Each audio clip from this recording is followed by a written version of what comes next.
Mix Sajju साजन DJ Sajju साजन DJ प्यारी के नाम पर होनी धोखा यही से दिलिया छोड़ यही से दिलिया छोड़।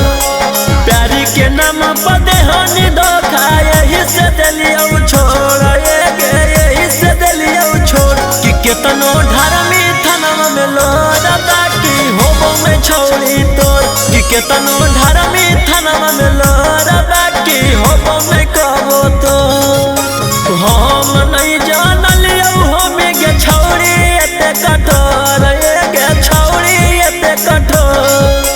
हम नहीं जानल हमें छौड़ी एते कठोर गे छौड़ी एते कठोर। कि केतनो ढारमी थाना में लोर बाकी होबो में छौड़ी तोर। केतनो ढारमी थाना में लोर बाकी होबो में कबो तो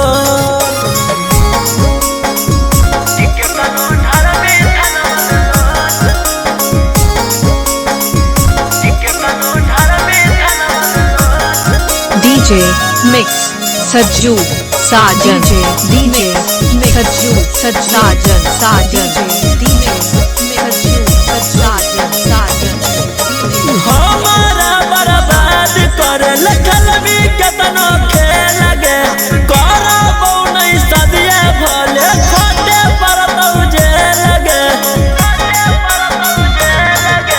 हमारा बर्बाद कर लखल भी केतनो खेल गे करबो नहीं सदिया भले खोटे परतौ जेल गे।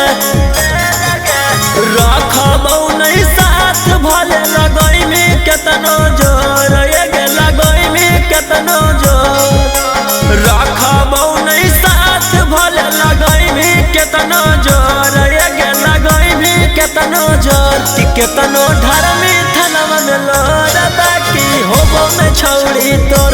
केतनो ढारमी थाना में लोर बाकी होबो नहीं कबो तो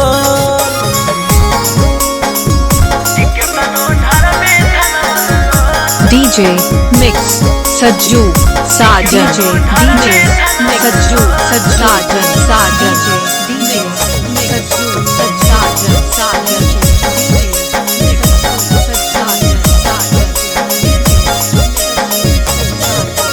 दूसरा मन से मिलके थानम लिखोई ना झूठा रिपोर्ट गे देमो सफाई ये हर जाई आई बहु जहिया कोट गे। दूसरा मन से मिलके थानम लिखोई ना झूठा रिपोर्ट गे देमो सफाई ये हर जाई आई बहु जहिया कोट गे। ताई गोर रौसनवा के इज्जत कइले चलो ही सोर गे कइले चलो ही सोर। ताई गोर अंकितवा के इज्जत कइले चलो ही सोर गे कइले चलो ही सोर। कि केतनो ढारमी थाना में लोर बाकी होबो में छौड़ी तोर। केतनो ढारमी थाना में लोर बाकी होबो नहीं कबो तो।